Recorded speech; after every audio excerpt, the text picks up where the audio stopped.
السلام عليكم، أنا كاثرين من شيبا يمني فودز. وفي هذا الفيديو أنا أعمل لكم طريقة السوسي اليمني.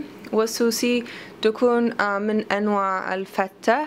والفتة أكثر شيء يأكلونه في وقت الغداء، وكذلك في وقت السحور أو وقت الصباح يمكن.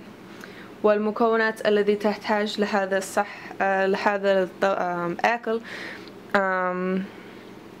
3 حبات بيض، كوب وثلثين ماء، هذا ربع كوب زبدة أو سمن مذوب، ويمكن ستكون النص بين الحليب والنص فوق يعني السوسي الشكل النهائي.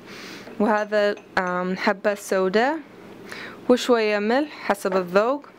وكذلك تحتاج خبز، أفضل شيء تكون خبز عربي بأي شكل كبير أو صغير الذي تحب.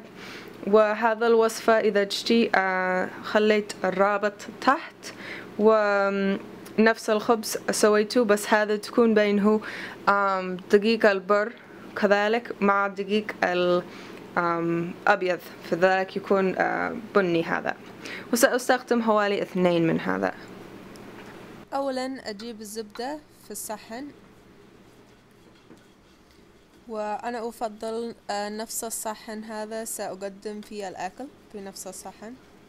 وبعدين أعمل الفتوت الخبز إلى صحن،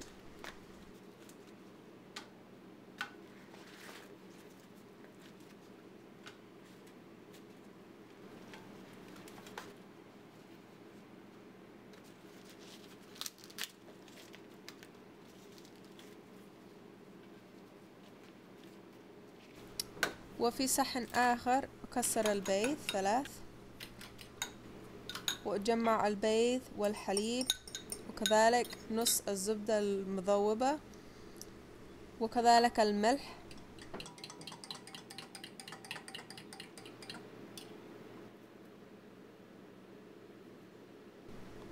واسكب الخليط فوق الخبز، وأخليه يجلس 2 5 دقائق.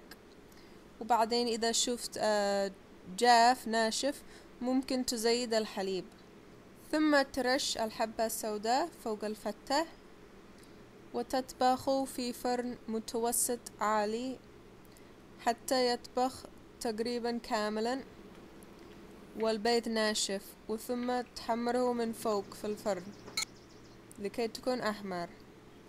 وبعدين تخرجه من الفرن وترش فوقه باقي الزبدة السمن وتقدمه وهو حار. شكرا لمشاهدتكم في هذا الفيديو. أنا كاثرين من شيبا يمني فودز. إذا تتمنى أكثر فيديوهات مثل هذا ممكن تزور القناة شيبا يمني فودز، وكذلك تزورني في الفيسبوك. شكرا.